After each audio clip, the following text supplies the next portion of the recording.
You can use the existing channels in an image to make a selection. Let's switch over to the Channels panel and take a look. You see here we have different icons, and depending upon the channel, different parts are selected.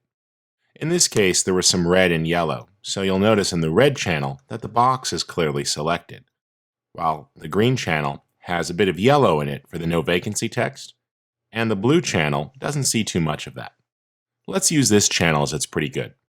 I'll just go ahead and drag the channel onto the new item to duplicate it, and we'll rename it Alpha. Press Command L or Control L for levels, and the dialog box comes up. I can now drag to tighten up the blacks and pull this in to tighten up the whites as well. Using the middle slider, you could refine the midtones, and you see that did a pretty good job. Let's just play with that and definitely get that top text.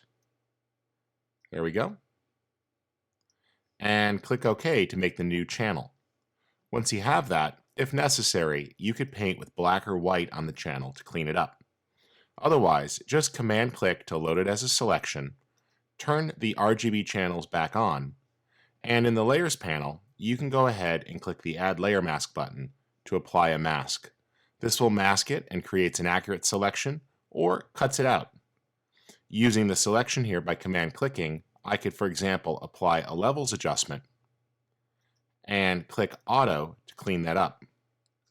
With the middle slider there, I could remove some of that color spill and push it back to a pure white, and I now have my logo extracted for use in other cases.